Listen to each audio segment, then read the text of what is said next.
हाँ जी। Good morning all of you. पिछली क्लास में हमने एक वीडियो शुरू किया था, एक क्लास शुरू की थी और हमारा टॉपिक था फ्रेंच रिवॉल्यूशन, फ्रांस की क्रांति। और इसी फ्रांस की क्रांति को हम आगे बढ़ाएंगे आज। सबसे पहले हम कल की बात कर लेते हैं। कल हमने राजनीतिक और प्रशासनिक कारण जो थे फ्रांस की क्रांति के वो पढ़े थे। राजनीतिक कारण हमने समझ लिए थे, प्रशासनिक व्यवस्था फ्रांस की कैसी थी वो हमने बात कर ली थी, कानूनी व्यवस्था किस प्रकार की थी वो भी हमने बात कर ली थी। आज आगे हम लोग बात करना चाहेंगे जो एक और महत्वपूर्ण कारण है, जो इम्पोर्टेंट कोज है या रीजन जो रहा फ्रेंच रिवॉल्यूशन का, वो था सोशल कोजेस।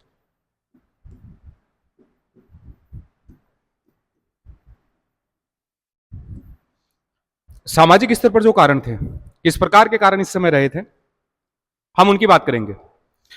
समाज की जो व्यवस्था थी, किस प्रकार की व्यवस्था थी, फ्रांस में इस समय क्या चल रहा था, किस तरह से चल रहा था, क्या भेदभाव होता था, क्या लोगों का शोषण हो रहा था तो किस तरह से हो रहा था, कितने अधिकार किसको मिले हुए थे, किस प्रकार के अधिकार मध्यम वर्ग चाहता था, इन सब की बात हम आज के वीडियो में करेंगे। सबसे पहले फ्रांस के समाज की बात करें तो समाज 3 भागों में बटा हुआ था। यहां पर सामाजिक व्यवस्था में 3 पार्टीशन हुआ करते थे। पहला भाग जो होता था उसको बोलते थे फर्स्ट एस्टेट,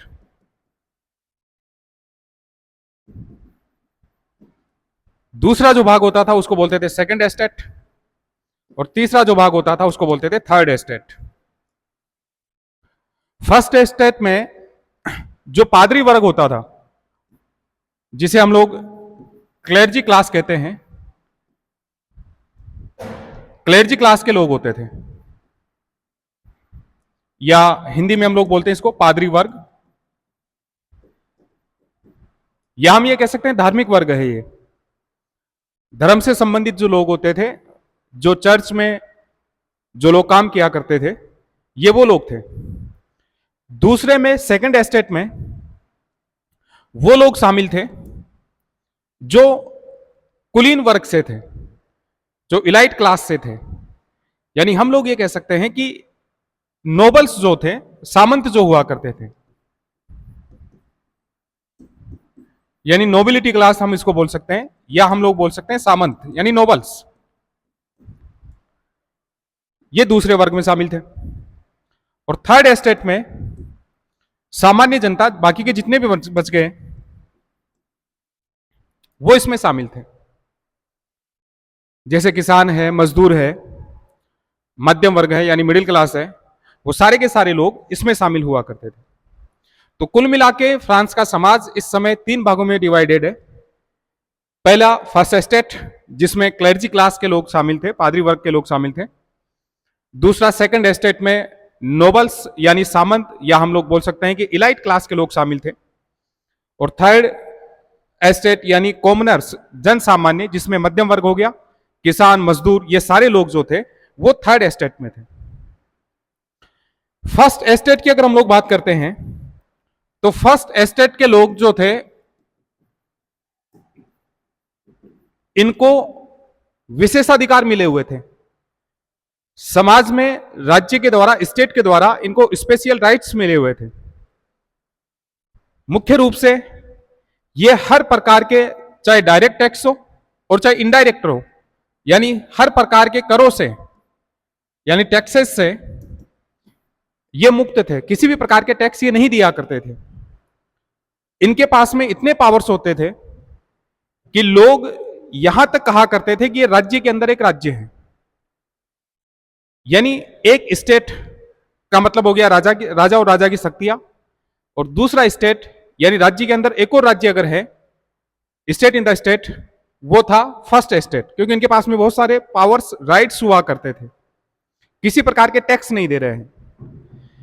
अगर हम लोग संपत्ति की बात करें तो टोटल जो संपत्ति होती थी उसका लगभग 20% हिस्सा इन लोगों के पास में हुआ करता था।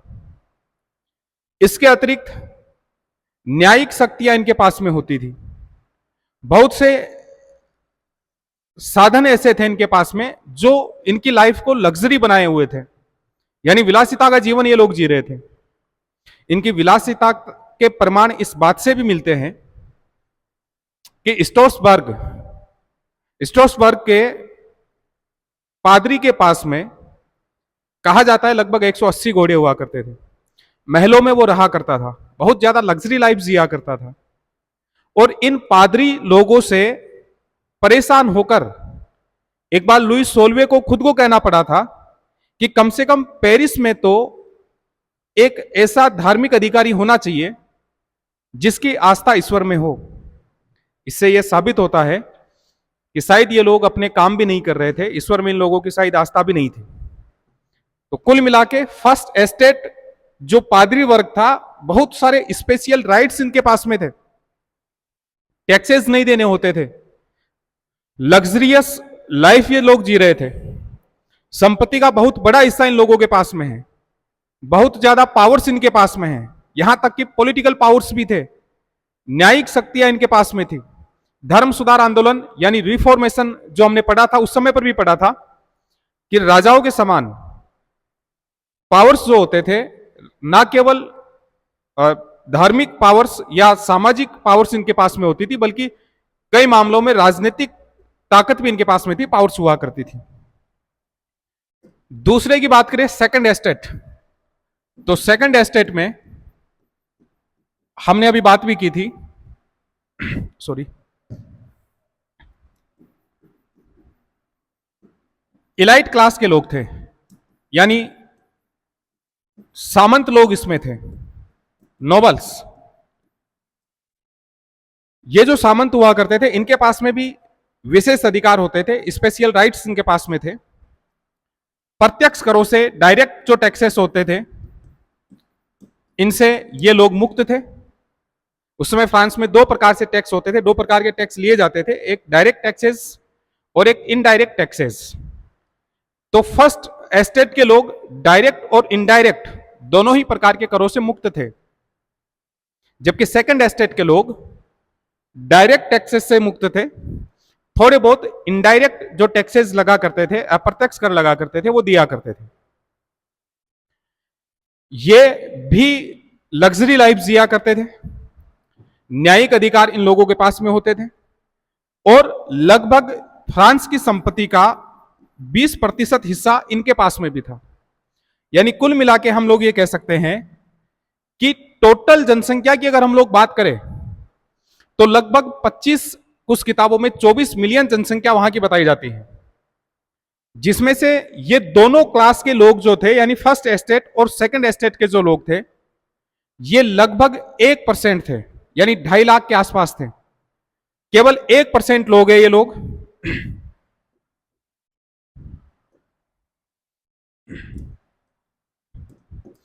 जनसंख्या में इन दोनों का जो भाग है वो लगभग 1% है। और दोनों की अगर संपत्ति की बात करें, 20% लगभग इनके पास में, 20% लगभग इनके पास में, यानी कुल मिला के टोटल जो वेल्थ है, या हम ये कह सकते हैं कि जो प्रॉपर्टी है फ्रांस की, जो धन संपदा है, उसका 40% इन दोनों एस्टेट के पास में है। बाकी 80% जनसंख्या यहां बच रही है, या सॉरी 99% जनसंख्या यहां बच रही है, और इनके पास में टोटल परसेंट जो प्रॉपर्टी है वो लगभग 60% है। तो इस तरह से देखा जाए तो केवल 1% लोगों के पास में 40% प्रॉपर्टी है, और थर्ड एस्टेट जो बाकी के बचे हुए हैं उनके पास में लगभग 60% प्रॉपर्टी ही है। एक बड़ा अंतर यह था, हालांकि शायद आप लोगों को पता नहीं हो, लेकिन भारत में भी शुरू से ही, आज की बात नहीं है ये, लगभग 100-150 परिवार, लगभग बात कर रहा हूं मैं, 100-150 परिवार ऐसे हैं जिनके पास में टोटल इंडिया की संपत्ति का 20 से 25% हिस्सा है। केवल 100-150 परिवार होंगे वो, जिनमें अपने अंबानी परिवार हो सकता है, अडानी परिवार हो सकता है, और भी जो बहुत पैसे वाले जो लोग हैं, टाटा है, बिरला है, इन लोगों के पास में लगभग आप ये मान लीजिए 100 से 150 परिवार है जिनके पास में टोटल इंडिया की जो प्रॉपर्टी मानी जाती है उसका लगभग 20 से 25% हिस्सा इन लोगों के पास में है। तो कोई बड़ी बात भी नहीं थी, लेकिन यहां केवल 1% लोगों के पास में 40% संपत्ति, जबकि ये लोग किसी प्रकार के टैक्सेस नहीं दे रहे हैं। और अब हम बात करेंगे थर्ड एस्टेट की, जिनके पास में केवल 60% प्रॉपर्टी टोटल फ्रांस की थी। ये जो लोग थे थर्ड एस्टेट के लोग थे। इस थर्ड एस्टेट में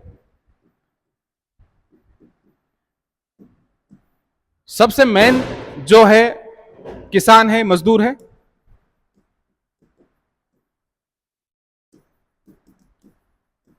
और सबसे खतरनाक जो था इसमें वो था मध्यम वर्ग, मिडिल क्लास के लोग। किसान, मजदूर, मध्यम वर्ग के लोग, ये सारे के सारे इसमें शामिल थे।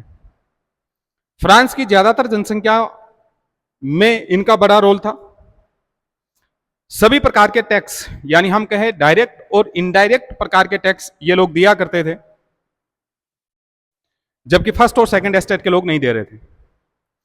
कई प्रकार के टैक्स इन पर लागू हो रखे थे। जैसे हम बात करें कुछ टैक्सेस की,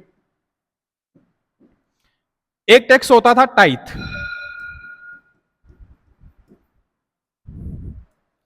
जो एक धार्मिक कर हुआ करता था। चर्च को ये लोग जो आध्यात्मिक शिक्षा होती थी उसके बदले में टैक्स दिया करते थे। उस टैक्स को बोलते थे टाइथ, यानी हम लोग ये कह सकते हैं ये एक धार्मिक कर था, एक रिलीजियस टैक्स था। इसी प्रकार से टेले, जो भूमि कर हुआ करता था। किसान को अपनी आय के अकॉर्डिंग कुछ टैक्स देना होता था, जिसको हम लोग बोलते थे टेले। इसी तरह से एक और टैक्स होता था विन गति में, जो आयकर होता था, इनकम टैक्स जो होता था, उसको फ्रांस में बोला जाता था विन गति में। एक सबसे भयंकर कर जो होता था वो होता था गेबेल, ये होता था नमक कर, सोल्ट टैक्स। यानी फ्रांस के लोगों को नमक पर भी टैक्स देना होता था। 7 वर्ष से अधिक उम्र का कोई भी व्यक्ति होता था, या कोई बालक भी मान लीजिए आप लोग, तो जिसकी उम्र 7 वर्ष हो गई हो, उसे एक निश्चित मात्रा में प्रतिवर्ष नमक खरीदना होता था। निश्चित मात्रा से मतलब लगभग 7 पाउंड प्रतिवर्ष नमक खरीदना होता था, और वो सरकार से खरीदना होता था। और सरकार इस नमक को 10 से 20 गुना बढ़ाकर बेचा करती थी। यानी 1 रुपया का जो नमक है वो 10 से 20 रुपए में बेचा जाता था। और कम से कम 7 पाउंड नमक आपको खरीदना ही है, चाहे आप उसे खाओ या मत खाओ, वो अलग बात है, बाकी इतना तो खरीदना ही पड़ेगा। तो ये सबसे भयंकर कर उन लोगों के लिए था। मॉडर्न हिस्ट्री ऑफ इंडिया जब हम लोग पढ़ते हैं, तो वहां पर हम लोग पढ़ते हैं कि गांधी जी ने भी नमक को लेकर एक यात्रा शुरू की थी, दांडी यात्रा, मार्च 1930। और सविनय अवज्ञा आंदोलन की शुरुआत गांधी जी ने नमक यात्रा से की थी। तो गांधी जी ने केवल नमक को मुद्दा क्यों बनाया, इसके पीछे गांधी जी की बहुत बड़ी रणनीति थी। और रणनीति यह थी क्योंकि नमक सब लोग समान मात्रा में खाते हैं। सब लोगों के भोजन का एक आवश्यक हिस्सा जो था वो नमक हुआ करता था।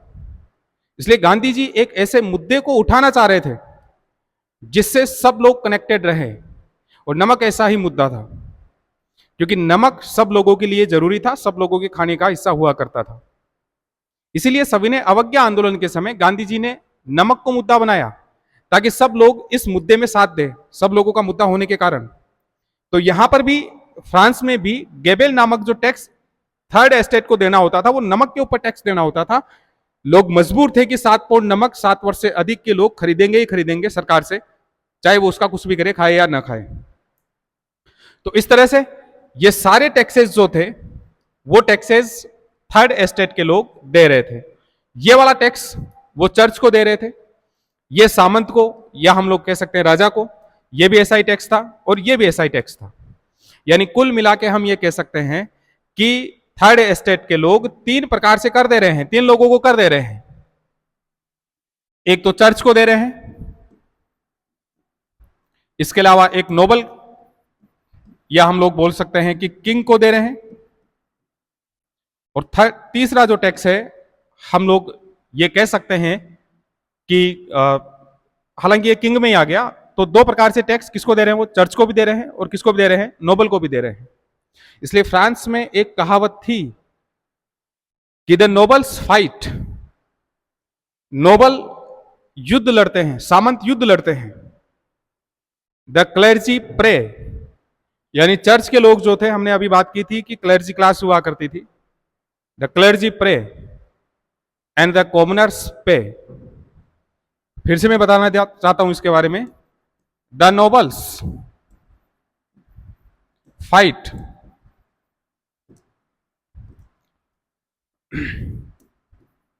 The clergy pray and the commoners pay. यानी नोबल्स युद्ध लड़ रहे थे राजा के साथ में, क्लेर्जी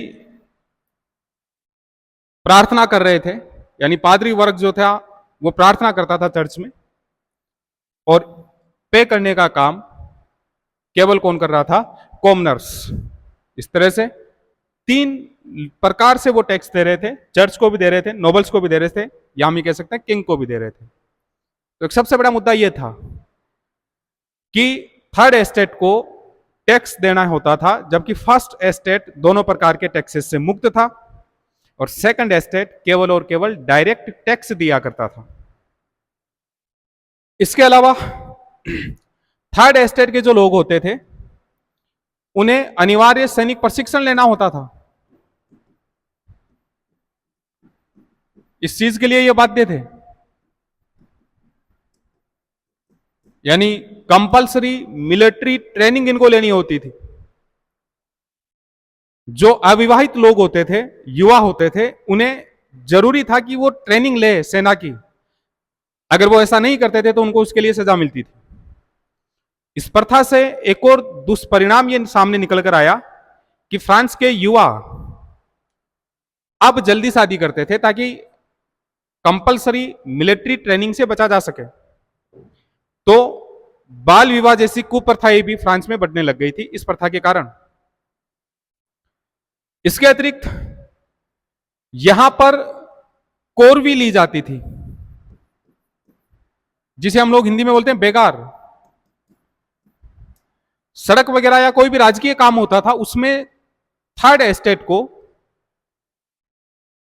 फ्री में सेवाएं देनी होती थी, काम करना होता था, जिसको बेगार बोलते हैं। यहां पर उसको बोलते थे कोरवी।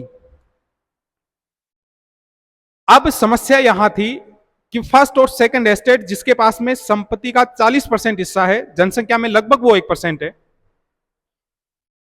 टैक्सेस लगभग वो नहीं दे रहे हैं, जबकि थर्ड एस्टेट के लोग टैक्सेस दे रहे हैं। और भी जैसे हमने बात की है कि जो टैक्स ये दिया करते थे ये, इनके अलावा भी किसानों को, सामंतों को कई प्रकार के टैक्स देने होते थे, जिनको बोलते थे बेनालाइट्स।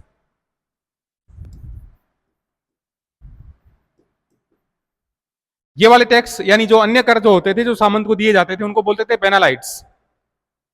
एक ये कारण था।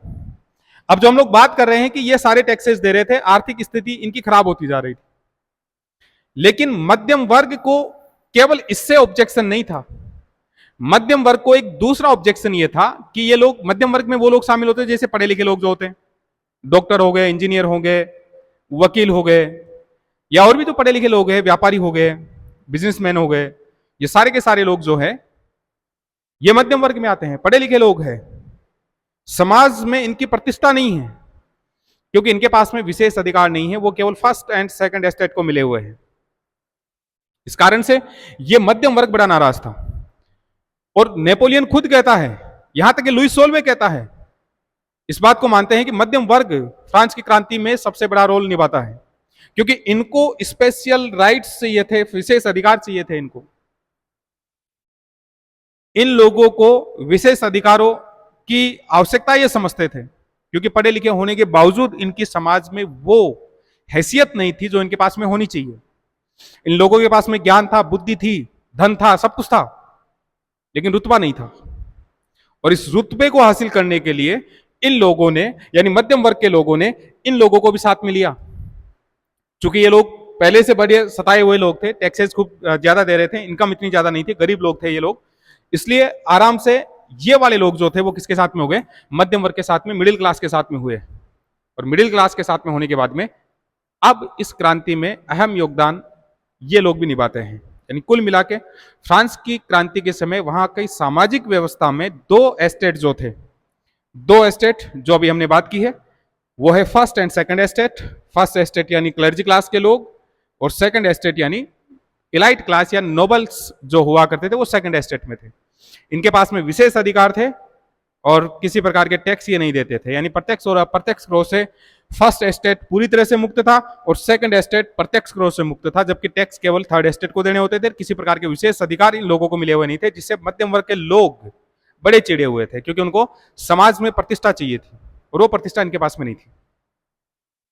तो ये इसमें सोशल कोजेज में थे। इसके बाद में जो अगले कारण की हम लोग बात करते हैं वो कारण है इकोनॉमिक कोजेस, यानी आर्थिक कारण।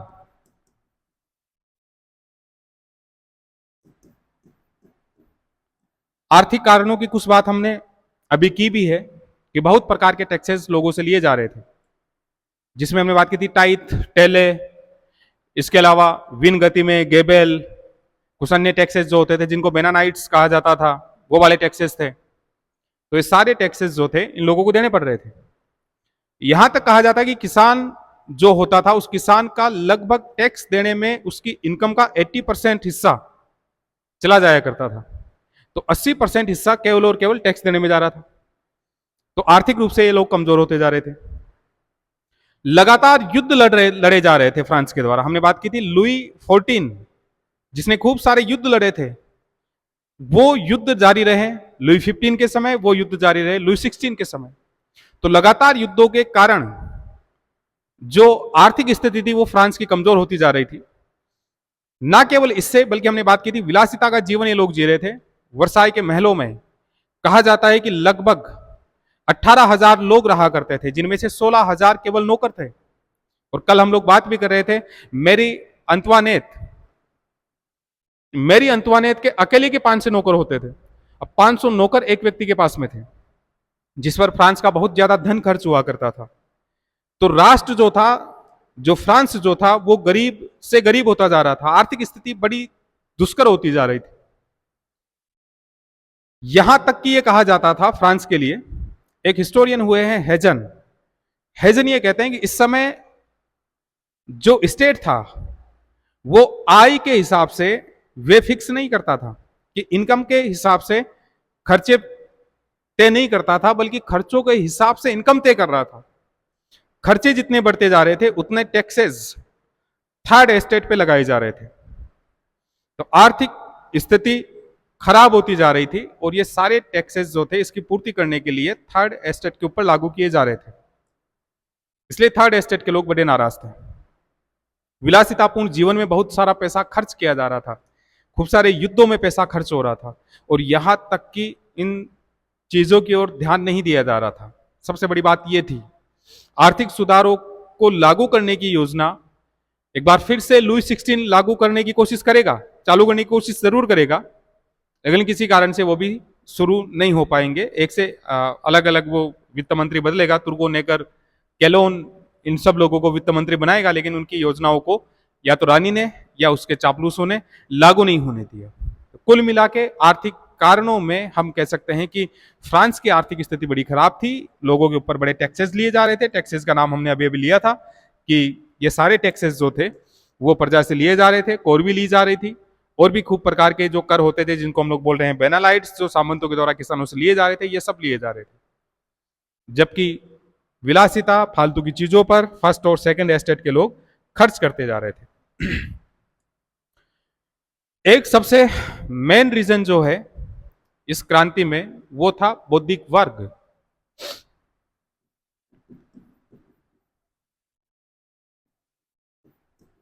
इंटेलेक्चुअल क्लास, यानी ऐसे लोग जो इंटेलिजेंट थे, आवाज उठाते थे, लोगों को सजग करते थे, जागरूक करते थे, ऐसे जो लोग होते हैं वो होते हैं बौद्धिक वर्ग कहलाता है वो। और इस बौद्धिक वर्ग को उस समय फिलोजोइस कहा जाता था। इसमें कुछ लोग थे जिन्होंने बौद्धिक दृष्टि से फ्रांस को या फ्रांस की जनता को जागरूक करने का प्रयास किया, जिनमें एक आदमी था वॉल्टेयर।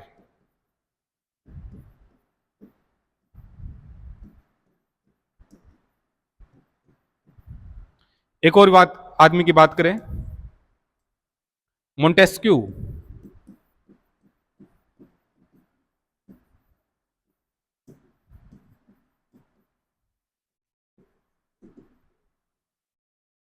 एक और व्यक्ति था रूसो।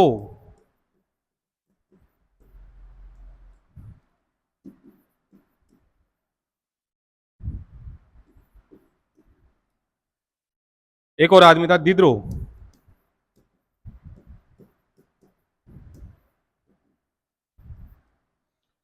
और भी खूब सारे लोग थे, लेकिन मेन लोगों की अगर हम बात करें तो आपको चार नाम स्पेशली याद होनी चाहिए: वोल्टेयर, मोंटेस्क्यू, रूसो और दिद्रो। सबसे पहले हम लोग बात करेंगे वोल्टेयर की।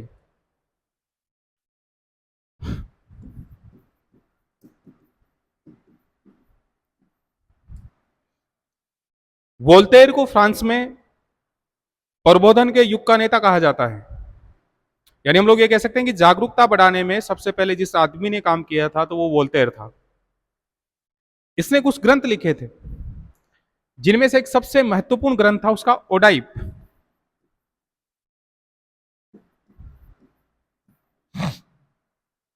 जो प्राचीन, या हम ये कह सकते हैं कि पौराणिक यूनानी जो कहानियां थी उस पर आधारित था। ओडाइप जो है, इसका जो पात्र होता है वो होता है ओडाइपस। और इस ओडाइपस ने गलती से अपनी मां से विवाह किया था। तो किस प्रकार से एक बेटे की शादी अपने मां से होती है, एक बड़ा रोचक किस्सा इसमें बताया गया है। उसी किस्से को जो प्राचीन या पौराणिक यूनानी साम्राज्य में जो बातें चलती थी, जो किंवदंतियां थी या जो कहानियां चलती थी, उन्हीं को अपने हिसाब से लिखने का प्रयास वोल्टेयर ने किया है। यह कहानी है ओडिपस की। ओडिपस जो था, प्राचीन यूनान में एक राज्य होता था। उस राज्य का नाम था थेब्स।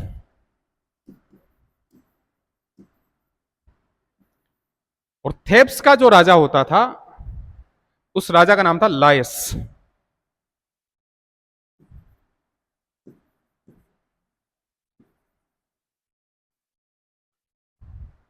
लायस की रानी का नाम था जोकास्टा।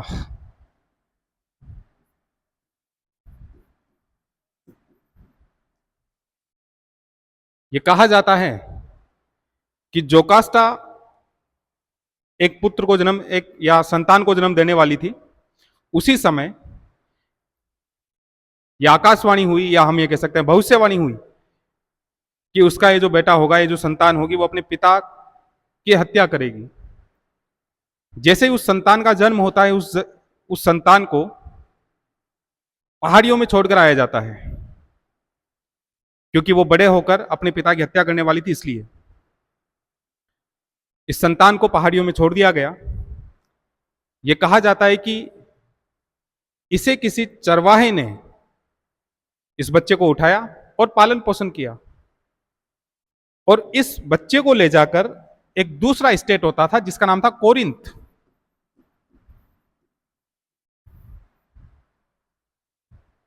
कोरिंथ के राजा को ले जाकर दिया गया। कोरिंथ के राजा ने इसका पालन पोषण किया। यह बच्चा अब बड़ा हो गया था। जब यह बच्चा बड़ा हुआ, एक बार उसे पता चला कि उसके जीवन के साथ में लिखा हुआ है कि यह बच्चा बड़ा होकर अपने पिता की हत्या करेगा और उसके बाद में अपनी मां से शादी करेगा। अब ओडाइपस, जिसकी हम लोग बात कर रहे हैं, ओडाइपस अपने घर परिवार को छोड़कर चला जाता है, क्योंकि उसे बड़ा दुख हुआ कि वो अपने ही पिता की हत्या करेगा। और दूसरी चीज, अपनी मां से भी विवाह करेगा। इस कारण से अपने घर परिवार को छोड़कर ये चला जाता है। जिसने पालन पोषण किया था, उस व्यक्ति का नाम था, उस राजा का नाम था पोलिबस। यानी कुल मिला के ये पोलिबस और कोरिंथ को छोड़कर चला जाता है। और जाता किस ओर है? थेब्स राज्य की ओर जाता है। मार्ग में उसकी मुलाकात लाइस से होती है। किसी कारण से लाइस के साथ में उसका युद्ध होता है और उस युद्ध में ओडिपस ने कोरिंथ को मार दिया, यानी कोरिंथ की हत्या कर दी। जैसा कि भविष्यवाणी हुई थी कि यह बच्चा बड़ा होकर अपने पिता की हत्या करेगा और उसके बाद में अपनी मां से विवाह करेगा। भविष्यवाणी में से एक चीज सही हो चुकी है कि ये, हालांकि इसको ये लगा था कि मैं पोलिबस की हत्या करूंगा, क्योंकि इसका पिता यह था, उसको पता ही नहीं था मेरा पिता कोई और है, तो पोलिबस को छोड़कर चला गया था। और हत्या किसकी होती है?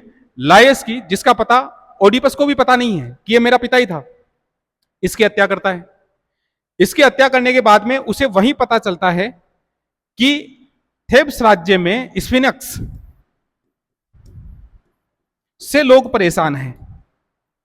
स्फिनक्स लोगों को परेशान कर रहा है। स्फिनक्स प्राचीन या पौराणिक जो यूनानी मान्यताएं हैं उनमें एक ऐसे व्यक्ति को कहा गया है या ऐसे जीव को कहा गया है जिसका सिर मानव का है और उसकी धड़ शेर की है।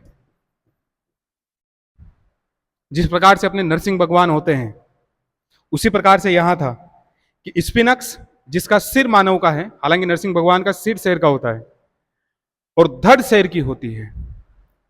स्फिनक्स थेब्स राज्य के लोगों को मार रहा था। एक जिसको हम लोग बोलते हैं, ये कहावत मान लीजिए आप लोग, या पहेली पूछ रहा था लोगों को। उस पहेली का जवाब जो सही नहीं दे रहा था उसको मारते जा रहा था। खूब सारे लोगों को मार दिया था। इस स्फिनक्स से थेब्स के लोगों को बचाने के लिए लायस की हत्या करने के बाद में ओडिपस थेब्स पहुंचा और स्फिनक्स से मिला। और स्फिनक्स ने ओडिपस को भी वही चैलेंज दिया, यदि मेरी पहेली का जवाब सही दे पाओगे तो तुम लोग सब बच जाओगे, और यदि नहीं दे पाओगे तो फिर मारे जाओगे। इसके लिए ओडिपस राजी हुआ। ओडिपस ने स्फिनक्स की पहेली का जवाब देने के लिए उससे पहेली पूछी। कहा जाता है पहेली कुछ इस प्रकार से थी, ऐसा कौन सा जीव है जिसके सुबह 4 पैर, दोपहर में 3 पैर, सुबह 4 पैर, दोपहर में 2 पैर और शाम को 3 पैर होते हैं। आप लोग भी सोच सकते हैं, सुबह 4 पैर, दोपहर में 2 पैर और शाम को 3 पैर होते हैं। इस पहेली का जवाब स्फिनक्स को ओडिपस को देना था। ओडिपस ने इसका सही जवाब दिया और ओडिपस के जवाब देने के बाद में स्फिनक्स की मृत्यु हो गई, या यह कहा जाता है कि स्फिनक्स खुद मर गया, क्योंकि उसके सवालों का जवाब किसने दे दिया था, उसकी पहेली का जवाब किसने दिया था? ओडिपस ने। और इसका जवाब कहा जाता है कि उसने यह दिया था कि मानव जो सुबह यानी बचपन में 4 पैरों से चलता है, दोपहर यानी जवानी में 2 पैरों से चलता है और साय यानी बुढ़ापे में 3 पैरों से चलता है, क्योंकि उसके पास में लकड़ी भी होती है, सहारा लेकर चलता है वो। एकदम सटीक जवाब ओडिपस ने स्फिनक्स को दिया था और इस प्रकार से ओडिपस थेब्स के लोगों को बचा लेता है। अब थेब्स के लोग बड़े खुश हुए। थेब्स के लोगों ने ओडिपस को अपना राजा बनाया और राजा बनाने के बाद में इसका विवाह जोकास्ता से करवा दिया। कुल मिला के अनजाने में ओडिपस ने अपने पिता की हत्या कर दी और अपनी ही माता से विवाह कर लिया। उसके बाद में कहा जाता है कि इनके 4 पुत्र हुए। बाद में एक महामारी फैली, जैसे अभी कोरोना जैसी आई थी। थेब्स में एक महामारी फैली और महामारी फैलने के बाद में किसी बाबा जी से पूछा ऊंचा करवाई गई, जैसे अपने यहां पर भी करवाते हैं, यहां पर इनके हिसाब से करवाई गई होगी। और बाबा जी ने उत्तर दिया कि थेब्स राज्य के राजा का हत्यारा जीवित है और जब तक वो जीवित है, जब तक वो है, उसका पता नहीं चलेगा, तब तक ये महामारी फैलती रहेगी। इस बात से चिंतित होकर ओडिपस ने थेब्स राज्य के राजा, क्योंकि उसको पता नहीं था, लायस जो था जिस समय हत्या की थी, लायस थेब्स राज्य का राजा था, उसने इस बात की तहकीकात करवाई कि किसने मारा, क्यों मारा, कैसे था। इस तहकीकात में उसे पता चला कि लायस ही थेब्स राज्य का राजा था और लायस ही उसका पिता था। वास्तविक पिता लायस ही था और जोकास्टा उसकी मां थी।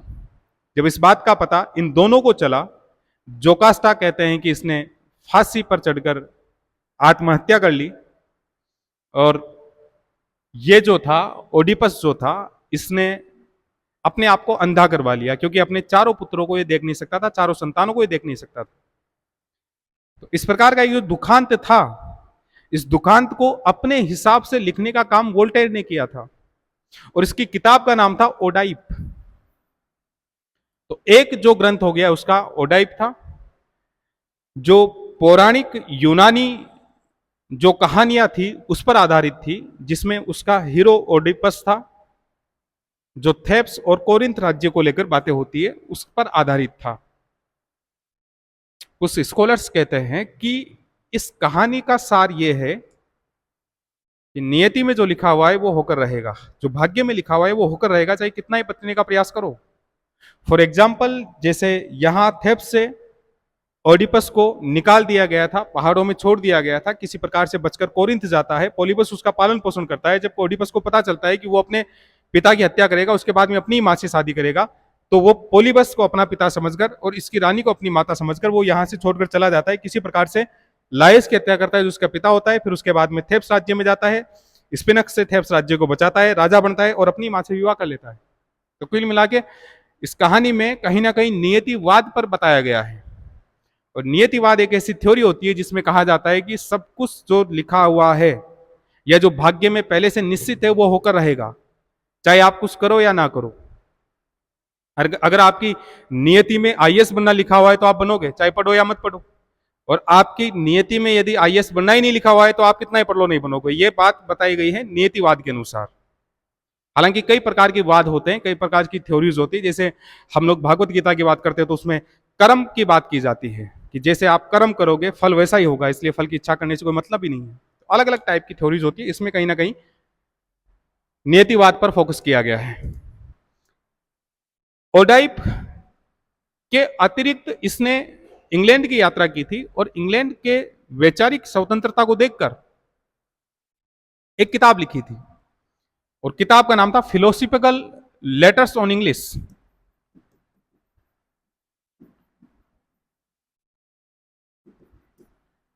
और इस किताब में वोल्टेयर ने अभिव्यक्ति की स्वतंत्रता की बात की है, जिस प्रकार से इंग्लैंड में मिली हुई थी। इंग्लैंड के संसदीय शासन से और इंग्लैंड के अभिव्यक्ति की स्वतंत्रता से बड़ा प्रभावित होकर उसने यह किताब लिखी थी। ये कहा जाता है कि इसको पेरिस की पार्लियामेंट ने इस किताब को जलाने के आदेश दिए थे, क्योंकि ये सारी चीजें जो लेटर्स ऑन इंग्लिश, पूरा नाम था इसका फिलोसफिकल लेटर्स ऑन इंग्लिश, इसमें जो लिखा हुआ था ये सारी चीजें वहां की व्यवस्थाओं के विरुद्ध थी।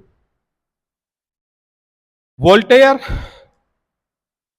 कहा करता था चर्च के बारे में कि इन बदनाम चीजों को नष्ट कर दो, यानी वो जो बेकार की चीजें थी चर्च में उनको नष्ट करने की बात करता है। यानी उसका जो सिद्धांत थे या उसका जो दर्शन था वो विध्वंसात्मक दर्शन इसको बताया जाता है। उसके विचारों से लगता है कि वो कहीं ना कहीं उदार निरंकुशवाद का समर्थक था, क्योंकि वो कहा करता था कि मैं चूहों की अपेक्षा शेर से शासित होना पसंद करूंगा। इसी तरह से अभिव्यक्ति की आजादी को लेकर वो कहा करता था कि हो सकता है मैं आपके विचारों से सहमत ना हूं, लेकिन आपके विचार अभिव्यक्त करने की स्वतंत्रता का हमेशा सम्मान करूंगा। जो आप लोग न्यूज़पेपर में भी ऊपर ऊपर लिखा हुआ होता है उसको पढ़ते होंगे, ये बात भी वोल्टेयर कहता है। कुल मिला के वोल्टेयर ने लोगों में जागरूकता लाने का प्रयास किया, खूब सारे उसके काम भी थे। जब उसको जेल में डाल दिया गया तो उस समय ये भी कहते हैं कि उसको लिखने के लिए कलम और पेज नहीं दिया गया था और उस समय वोल्टेयर किताब के लाइनों के बीच में पत्थरों से या किसी और चीज से लिखने का प्रयास करता था। और यह कहा जाता है कि उसी समय लगभग उसने ओडाइप लिखा था। तो एक विद्वान हो गया अपना वोल्टेयर। एक और जो विद्वान है उस समय का, उसका नाम था मोंटेस्क्यू।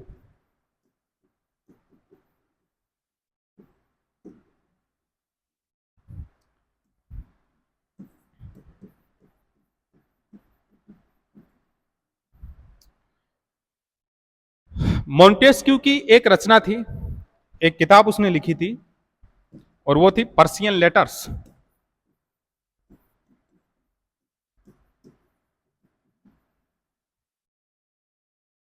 एक काल्पनिक कहानी लिखता है, जिसमें वो लिखता है कि ईरान के दो यात्री घूमने के लिए फ्रांस आते हैं, पेरिस आते हैं, और यहां पर आने के बाद में जो बुराइयां होती है उनके बारे में अपने परिजनों को वो लेटर्स लिखते हैं कि किस प्रकार की बुराइयां फ्रांस में है। यानी कुल मिला के लेटर्स, या हम लोग कह सकते हैं कि पर्सियन लेटर्स, जो ये किताब इसने लिखी है, इन पर्सियन लेटर्स के माध्यम से दो ईरानी यात्रियों के माध्यम से मोंटेस्क्यू तत्कालीन फ्रांस की राजनीतिक सामाजिक जो स्थिति होती है उसके ऊपर व्यंग्य करता है। इसकी बहुत क्रांतिकारी किताबों में से एक थी spirit of laws.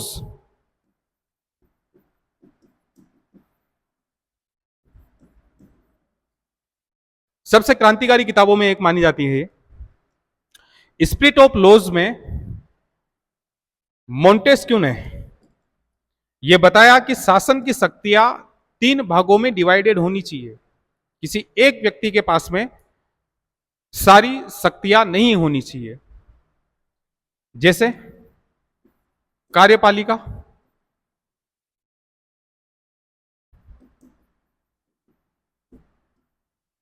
व्यवस्थापिका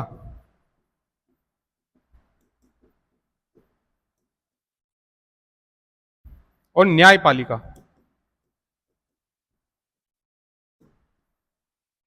executive powers, legislative powers और जुडिशियल पावर्स, ये तीनों अलग अलग होनी चाहिए, सेपरेट होनी चाहिए। एक व्यक्ति के हाथ में होगी तो वो हमेशा इनका गलत प्रयोग करेगा, और ये पावर्स इस तरह से होनी चाहिए कि ये बिल्कुल सेपरेट हो, अलग हो, पृथक हो, और इनके ऊपर एक दूसरे का प्रभाव ना हो। हम लोग आज देखते हैं कि लगभग ज्यादातर जो स्वतंत्र सरकारें हैं, या हम लोग ये बोल सकते हैं कि जहां लोकतांत्रिक सरकारें हैं, वो सरकारें इसी मॉडल को फॉलो करती है। उसके सेपरेशन ऑफ पावर के इस थ्योरी को सबसे पहले अपनाया था अमेरिका के संविधान में, जिसमें भी शक्ति के पृथक्करण के सिद्धांत को अपनाया गया और पावर्स का सेपरेशन तीन भागों में डिवाइड किया गया।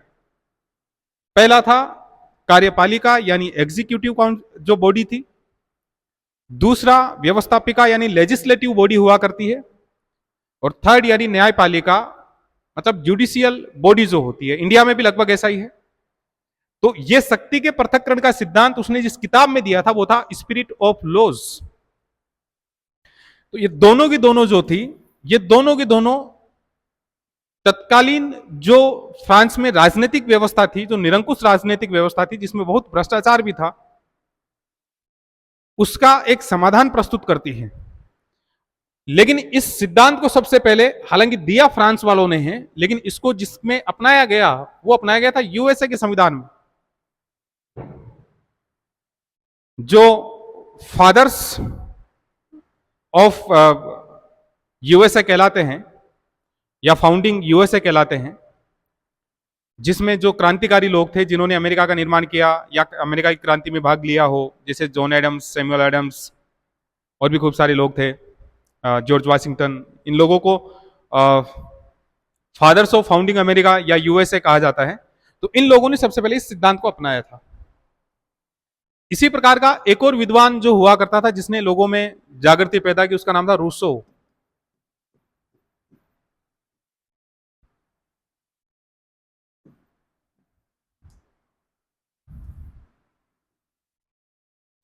रूसो उस समय का एक ऐसा विद्वान था जो आदर्शवादी था,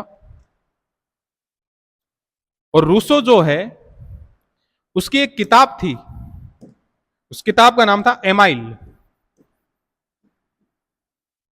या जिसे एमिले भी बोलते हैं, कई बार इसका प्रोनाउंसिएशन एमिले भी करते हैं, तो एमाइल। एमाइल में रूसो एक नारा देता है, वो नारा होता है इसका, प्रकृति की ओर लौटो, बैक टू नेचर।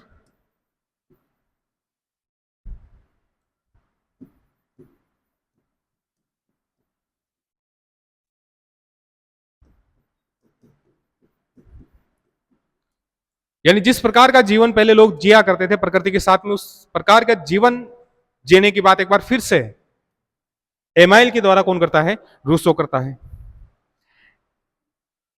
यह कहा जाता है कि रूसो के इन विचारों से मेरी अंतवानेत इतनी प्रभावित हुई थी कि एक छोटी सी झोपड़ी में रहने लग गई थी, गाय पालने लग गई थी, यानी ग्वालिन का काम वो करने लग गई थी। तो एक जो था उसका ग्रंथ हो गया एमिले या एमाइल, जिसमें वो किसकी बात करता है? प्रकृति की ओर लौटो की बात करता है। एक और उसकी जो क्रांतिकारी किताब थी वो थी सोशल कॉन्ट्रैक्ट।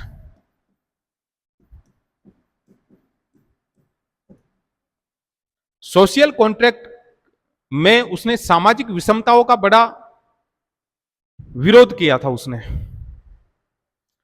उसकी इस किताब की शुरुआत इस बात से होती है कि व्यक्ति प्रकृति में स्वतंत्र रूप से पैदा होता है, लेकिन उसके बाद में वो लगातार जंजीरों में जकड़ता जाता है। अपने विचारों में रूसो ये भी कहता है कि कोई व्यक्ति इतना अमीर नहीं होना चाहिए कि दूसरों को खरीद सके, और कोई व्यक्ति इतना गरीब भी नहीं होना चाहिए कि अपने आप को बेच दे। कुल मिला के ये जो जितनी भी सामाजिक व्यवस्था थी इस समय जो फ्रांस की थी, उस सामाजिक व्यवस्था और जो शोषणकारी ताकतें यहां पर हावी हुआ करती थी जनता पर, उन सब का विरोध रूसो ने किया है। और नेपोलियन कहा करता है कि यदि रूसो और वाल्टेयर नहीं होता तो शायद क्रांति ही नहीं होती। इसकी जो सोशल कॉन्ट्रैक्ट है वो क्रांतिकारियों के लिए, जो उस समय फ्रांस के क्रांतिकारी थे, उनके लिए बाइबिल के समान मानी जाती थी। कि जिस प्रकार से लोगों के लिए बाइबिल थी, उस प्रकार से क्रांतिकारियों के लिए रूसो की सोशल कॉन्ट्रैक्ट हुआ करती थी। जो नारा दिया गया था फ्रांस की क्रांति का, वो नारा था स्वतंत्रता, समानता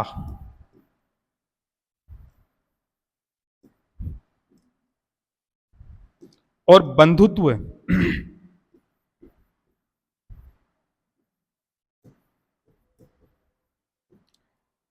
यानी लिबर्टी, इक्वलिटी एंड फ्रेटर्निटी। ये वाला जो नारा था, समानता, स्वतंत्रता और बंधुत्व, ये रूसो के विचारों से ही लिया गया था। यानी फ्रांस की क्रांति का जो मुख्य नारा था, समानता, स्वतंत्रता और बंधुत्व, यानी लिबर्टी, इक्वलिटी एंड फ्रेटर्निटी, ये रूसो के विचारों से लिया गया था। उसी के विचारों से ये सामने आया था। आजकल जो शिक्षण पद्धतियों में अपने किंडरगार्टन, इस प्रकार की जो शिक्षण पद्धतियां होती है जिसमें प्रकृति के साथ, नेचर के साथ बच्चे को पढ़ाने के लिए कहा जाता है, वो सारी की सारी पद्धतियां रूसो के विचारों पर आधारित है। एक और व्यक्ति जिसने फ्रांस में जागरूकता बढ़ाने का काम किया था वो थे रूसो। एक और जो विद्वान थे उनका नाम था दिद्रो। दिद्रो एक बात कहा करता था कि हम यदि किसी बात को मानते हैं तो उसके ऊपर शक करना चाहिए। यदि किसी चीज पर संदेह नहीं किया गया है तो उसको विश्वसनीय नहीं माना जा सकता। इस प्रकार की बातें उस समय दिद्रो कहा करता था। कुल मिला के बात यह है कि 4-5 लोग जो थे, खूब सारे लोग थे, लेकिन 3-4 लोगों की हमने जो बात की है, जैसे वोल्टेयर है, मोंटेस्क्यू है, इसके अलावा रूसो है, दिद्रो है, और भी कई लोग थे। उन्होंने फ्रांस की जनता को जागृत करने का काम इस समय किया था। और यही जागृति जनता में एक नई क्रांति, एक नई सोच की शुरुआत करती है। और यही नई सोच, यही जागृति लोगों को पुरानी व्यवस्थाओं को खत्म करने के लिए प्रेरित करती है। Thank you.